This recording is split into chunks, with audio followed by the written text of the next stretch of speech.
Hello, everyone. Welcome. Thanks for joining us. Today is Tuesday, September 26th, 2023, and this is the special meeting of the Litchfield Elementary School District Governing Board. I hereby call this meeting to order. The first item on the agenda is going to be the Pledge of Allegiance. If you could please stand and join us.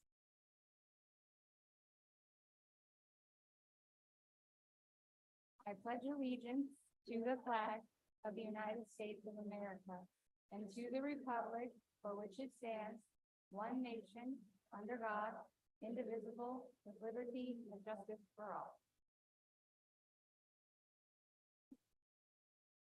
Next, we will take a moment of silent reflection.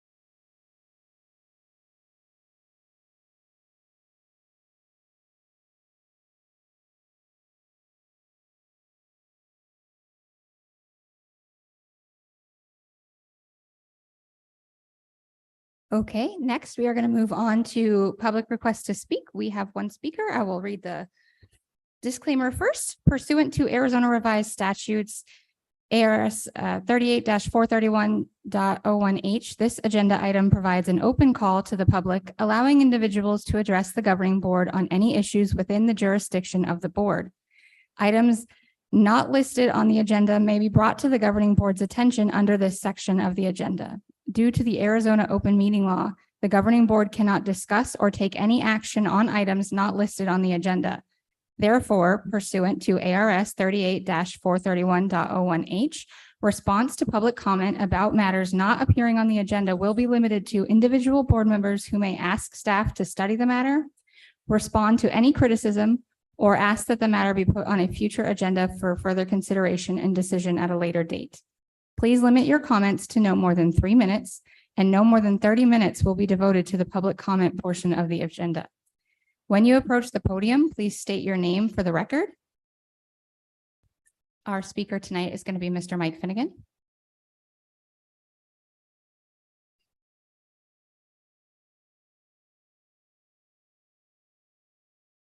Hello, everyone. This school district is addicted to more bond bills, more overrides, and more money. Per pupil spending in the U.S. has nearly tripled in constant dollars since the 1960s. On average, 37% more per pupil than every other major developed nation. Yet math and science and reading aren't improving. More money is not the answer, nor is it the solution for these kids' future.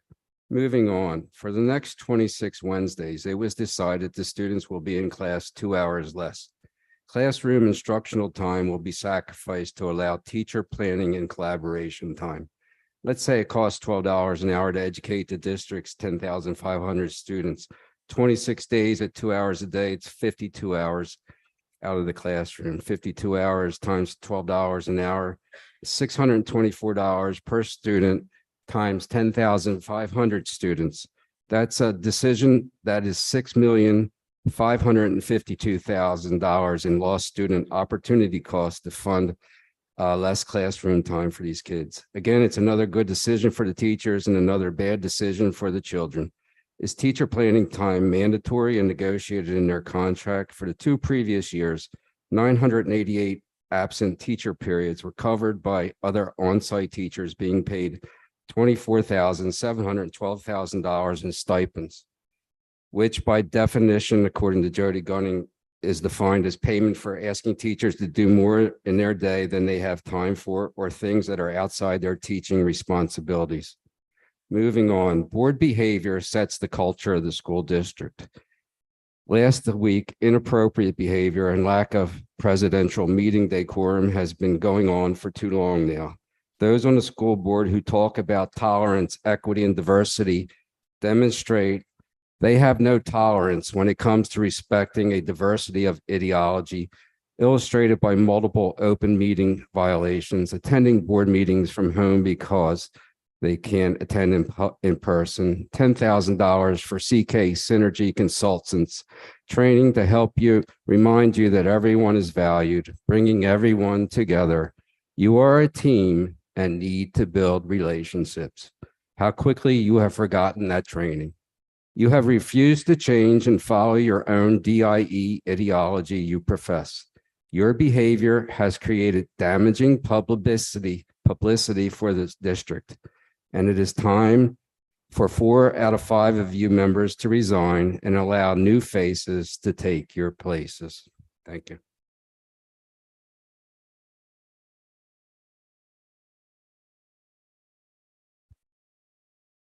Next, we are going to move on to the consent agenda. I will go through and see if there's any items that anyone wishes to pull off for discussion or questions before we move to approve it.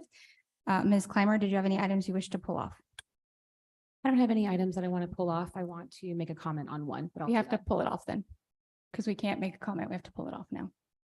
So which item do you want? I'm sorry. We don't need to pull it off. Okay, Ms. Moran? Yes, I would like to pull because I would like to have some questions answered on item 5.9, please. The recommendation for RFP approval. Okay, thank you. If someone, I don't have any items to pull, so if someone wants to make a motion. Oh, I will move to approve the consent agenda minus item 5.9. I will second. Having a first and a second, I'll call for the vote. Ms. Clymer? Yay. Ms. Moran? Yay. I'm also a yay. The motion passes. Next, we will talk about item 5.9. Ms. Moran, since this was your item, if you want to ask your questions. Yes, so this is a request to approve an RFP. We earlier in the year approved the RFP process and going out for this RFP. But I would like to discuss this item because for me personally, anytime we have a high dollar amount item that we're approving, I like to open that up for discussion. In this case, this RFP is really not to exceed $6 million. And it relates specifically to our special education students and staffing. So my specific questions are, how many students and staff fall under these services that are impacted by this RFP? My second question is, what are our options to meet the educational requirements for these students? And then my third question is this RFP the most cost-effective way to meet those student needs?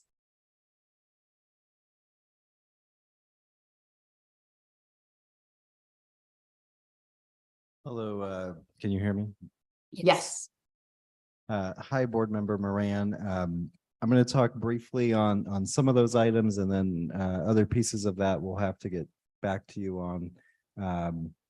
But this RFP, just to remind everybody, was a strategic decision that the district was making to try to incentivize contracted staffing firms to choose Litchfield when they're choosing where to place their contracted staff. And the reason we felt the need to take that step was we weren't in all instances able to fill our vacant positions where we felt we needed to fill the vacant positions with contracted staff.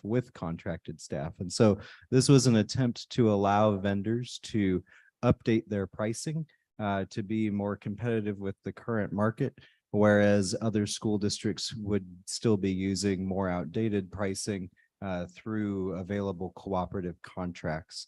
I will say, just because I think it's important to mention, the $6 million spending estimate is very close to what we currently have encumbered under the old contracts for contracted staffing for this year.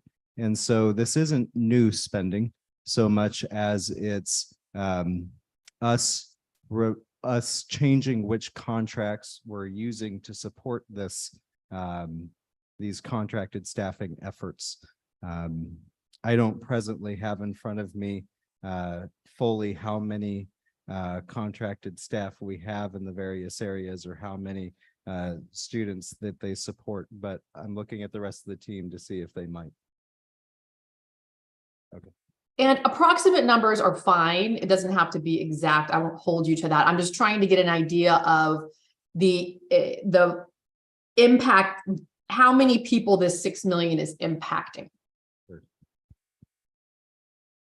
Hi, Board Member Moran. This is Executive Director Rikes.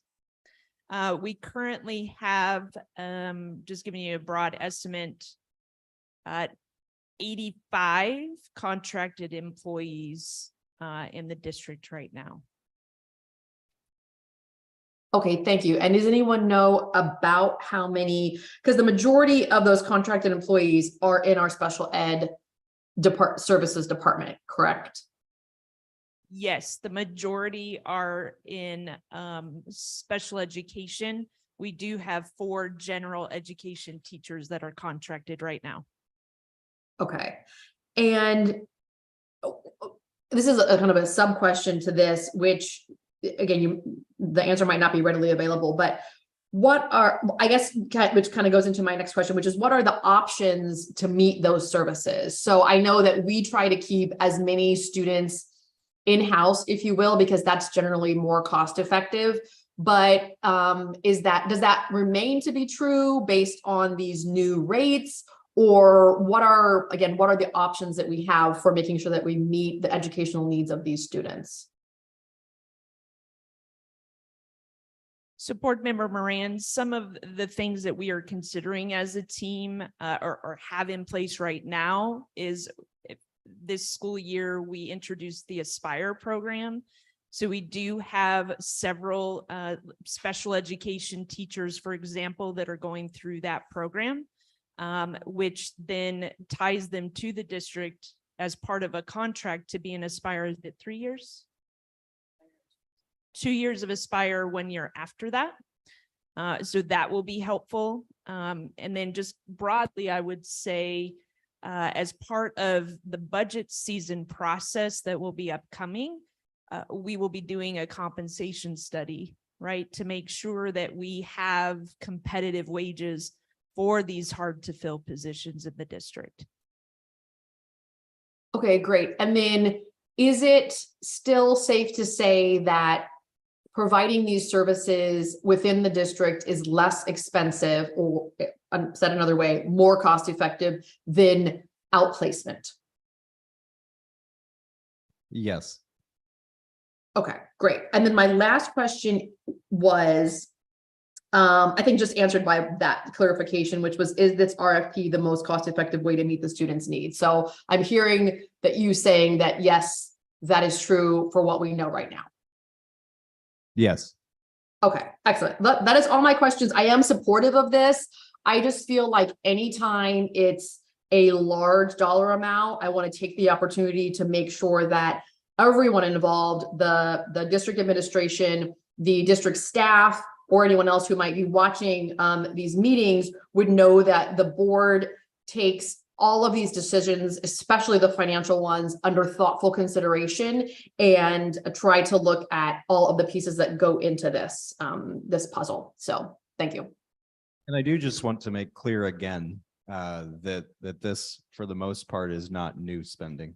It's just shifting that spending from older contracts to the newer ones that is generated from this RFP process. So this isn't a request to spend $6 million more on contracted services. Thank you for that clarification. Yes. Also, Ms. Moran, we will make sure in the future to try to not have any items that are going to be these larger numbers be in the consent so that it can be an item that we have a discussion going forward. Did you have any questions, Ms. Clymer? I don't. Thank you. Okay. Having no more questions, if someone wants to make a motion on this item. I move that we approve item 5.9, recommendation for approval to request for proposal as presented. I will second. Having a first and a second, I'll call for the vote. Ms. Clymer, Yay. Ms. Moran, Yay. I'm also a yay. The motion passes. And with that, one of the items in the consent agenda, we just hired some new staff members and they are here. So Dr. Davidson would like to real quick just introduce our new people. Thank you, President Zeidman. We just wanted to highlight our two new hires to our team today, as well as some of their team members, and to include family and fellow colleagues who are there to support. So first and foremost, we have Human Resources Executive Director, Mr. Matthew Cooley. Matthew, thank you for being here. And if team members as well as family would like to rise, and we'll just give you a round of applause. Thank you for being here.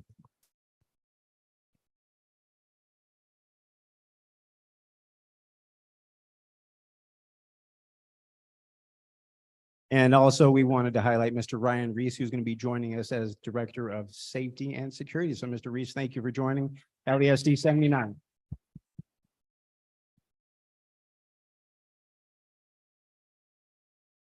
Thank you, Madam President.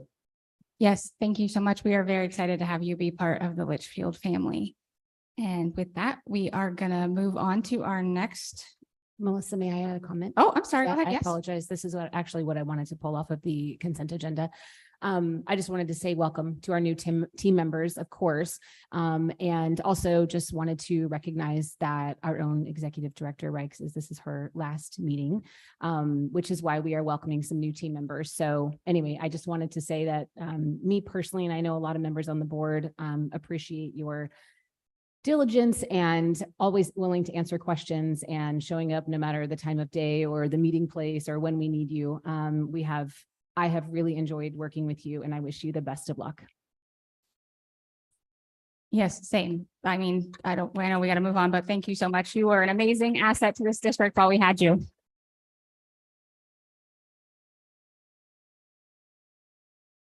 With that, we are going to move on to the next item on the agenda, which is going to be discussion items, which will be the enrollment boundary update. This will be presented by Mr. Stone and Ms. Benjamin. Good evening, President Zeidema, governing board members, Dr. Davidson and cabinet.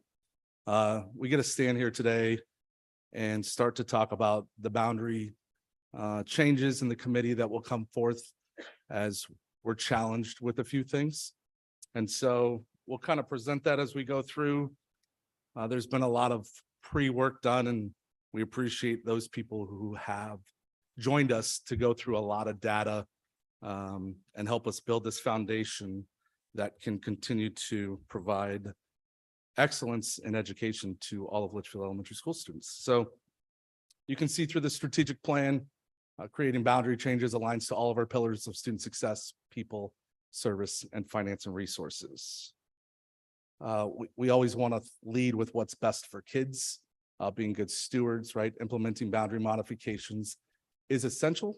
It's required to ensure suitable capacity allocations across all schools within the school district. And why is it necessary? If you recall, the board presentation in April from Applied Economics, outside vendor, completed the analysis of growth and the demographic changes throughout the district.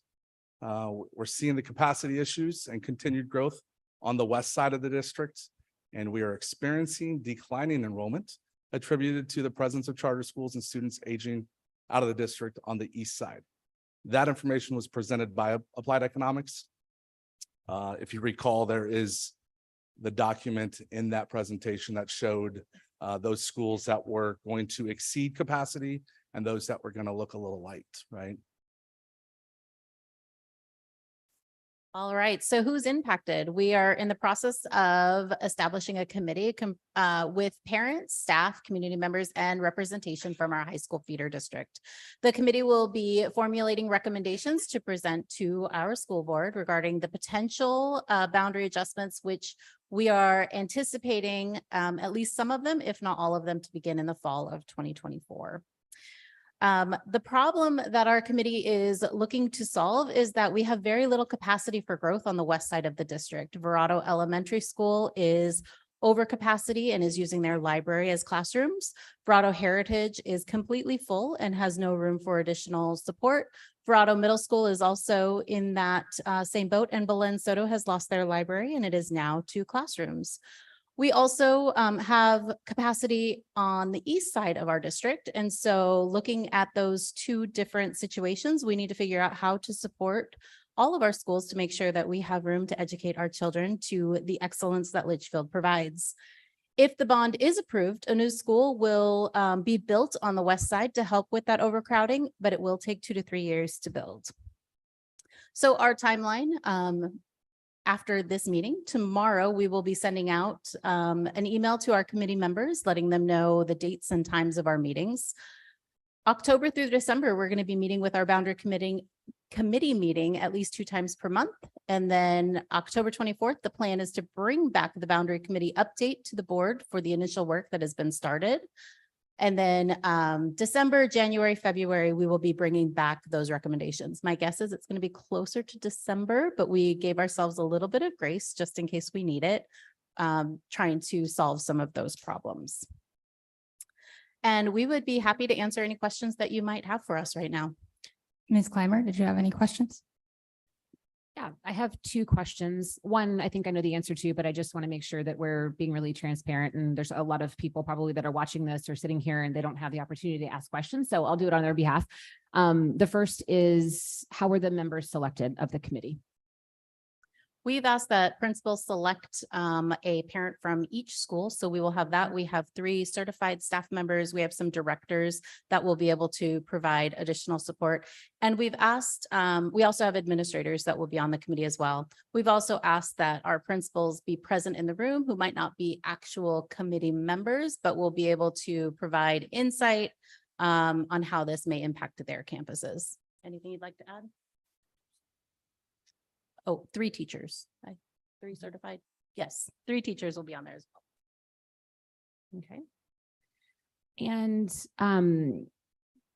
talk to me a little bit about the timeline. And this is the part that I think I already know the answer to this, but we're sitting here, it's, for all intents and purposes, it's the 1st of October, and we're going to come back in December. That's not a whole lot of time to get this done. I understand the needs, but just walk everybody through the purpose of this accelerated timeline, because from what I understand, these changes as they take effect in the spring will then, truly take effect in August when kids go back to school. So this is, even though we're using this school year to do it, it's going to be a pretty fast transition for some families. So just walk me through the thought process there. Board Member Clymer, the process here about trying to be ready in the spring has a lot to do with our staffing for next year. And if there are major changes to schools, our CFO is going to need time to work through the budget process and ensure that we can staff those schools appropriately as he works through that process for next year's budget, right? And so we don't want to rush through it, right? We want to make sure we hear the voices of our community members and do the right diligence to make sure we are being good stewards to the community. We also know it's very difficult for Mr. Vaughn if we finish this in March and have no time for him to, right? He'd be behind the 8 ball there and presenting the budget for next year to that. So with that, we're trying to meet more frequently because of it, twice a month before the bond election and after the bond election, because that drives some of the final decisions that will be brought forth to you guys for that recommendation. So. Great. Thank you. No, that's a very good explanation. I think we have some timelines, August just isn't our timeline for everything, even though I know school years is sort of how some families plan. We do our budgeting process from January to March, although Michael would probably say he's doing it right now, but the rest of us get engaged around December or January. So just to reiterate, we'll hear more information in late October, potentially December. So parents, families, community members that are listening can also tune in just to follow along in that process, because I think, we all know where you go to school, and that school family is extremely important. So we want to be mindful of giving people a lot of time and special care as we go through this process. So thank you. I'll add to that in the sense of the other departments that are affected, such as transportation, right? They'll participate in this to make sure that we're doing things right to transport kids, as they could change a lot. And then, of course, that provides us an opportunity to communicate clearly and precisely what it's going to look like, so families have time to plan for that. It's a great point. Thank you. Ms. Moran? Yes, I have 2 primary questions, but before I ask my questions, I want to state that I understand that this conversation brings up a lot of emotions for parents and students and families and the entire communities that are potentially going to be impacted by this. What I will add to that is that I am a firm believer that all of our schools are excellent schools. My children have gone to 4 different schools in this district, and they all have had, wonderful experiences there. So 25% of our schools I have had personal experience with. I think the letter grades that are coming out this year are only going to reiterate the fact that all of our schools are excellent schools. So I hope that will help quell some of those fears that might come out of this conversation. And I think part of that fear comes out of the unknown. And so I'm glad that we're going to be able to have some answers for people who might be impacted sooner rather than later, so they have time to adjust to what might be changing in the future. My first question is based on my previous experience with boundary changes. Again, a lot of emotions are involved. People are very passionate about their home schools, and I understand that. Having a sense of community and a neighborhood school is very important. So my first question is, how aggressive are we going to be with looking at this boundary issue with fresh eyes? Meaning, are we prepared to rip off the proverbial Band-Aid that we have been trying to maintain over the years? Board Member Moran, I'll take that in the sense as you have as a parent gone through this process 3 times in 8 years and sit in this role today. I would hope that we could do this in a very holistic way that ensures we don't have to come back to the table in the near future. If we've invested this money with the applied economics and the data they provide us, it's scary how they're always right. To look at 2032 and go, okay, that's what it's going to be. Having done this for many years, they're always spot on. And so with the right people around the table and the passion that they'll bring about their communities and the work that Ms. Benjamin and I get to do on creating a global vision for all of Litchfield Elementary School District, we hope to only have to do this once in the next decade at least, right? So it could bring very difficult changes to ensure we're not back here in 2 years because we didn't do it right the first time. Okay, so I'm hearing you say that the changes could be significant, but those significant changes would be proposed in the hope that that would provide long-term stability to families. Yes, ma'am. Excellent. Okay, my second question is, are we thinking outside the box with this with these boundary changes? Meaning, are we also considering things like repurposing buildings or kind of, or do we have any innovation, I guess, that we're trying to also maybe match up with, or any needs the district has, such as I know we potentially need additional district offices and that sort of thing. Are we going to try to marry any of that in, or are we mainly focusing on student population? Board Member Moran, you just made us giggle because Mr. Stone and I have been working on this for quite some time, basically since he started. And we have multiple different options, which of course the committee could come and change that completely. And we are ready and prepared for that. But some of the options that we will be bringing to the committee are looking at repurposing some schools, maybe not in the way that you're talking about right now, but in providing a different educational opportunities for our students in different ways than what maybe we've done in the past. Okay, so are you alluding to something like maybe academies or something like that? Or can you give me any more information on that? Or is it, a sneak peek? We're trying to make sure that we are honoring the committee's work before we're bringing it to you. However, yes, we're looking at some other possibilities of maybe not having a boundary at 1 or 2 of the schools where it could be a parent choice for attending rather than making it a boundary where this is where you have to go. Again, this all will go back to the committee, and from that, we will be bringing back the information to you. But we are looking at some very different ideas that maybe haven't been presented before. Okay, I think that's super exciting, and I hope everyone keeps an open mind with all of those changes going forward. I look forward to learning more after you have some committee feedback. I would add to that, we understand that we have over 3,000 students that choose schools outside of Litchfield, right? And choice is a great part of public education today. We have to find ways to improve some of that choice within our own district to bring those kids back home to Litchfield, right? And that will be on the table as I talked about that global vision of what's best for all Litchfield Elementary School students and not just their kids that are in front of them and how it impacts their communities. So a lot of work to be done here that can really improve us and take us into the next decade and continue to help us be the best in Arizona. Excellent, thank you. I don't have any questions because they kind of got my questions and you answered the one very important to me in that we don't want to do this again in 2 years. I have not had to be on this board for boundary changes. They did that, literally finished it up right before I got on the board. So I'm so excited that I get to do that now.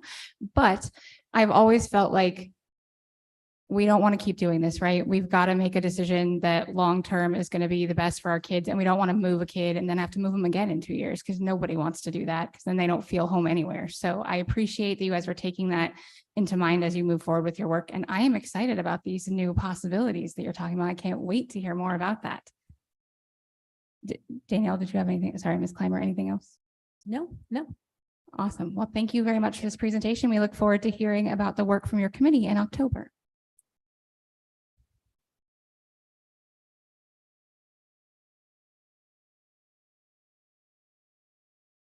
With Oh, Ryan's we- absence. I know Ryan's not guess. here, I so now know. somebody's got to take his job. We I are will. done with I our meeting. will make a motion to adjourn. I will second. Having a motion and a second, I will call for the vote. Ms. Clymer, Yay. Ms. Moran. Yay. I'm also a yay. Motion passes. This meeting is adjourned. Thank you so much to everybody that was here with us tonight. Thank you. And welcome again to our new staff members that were able to join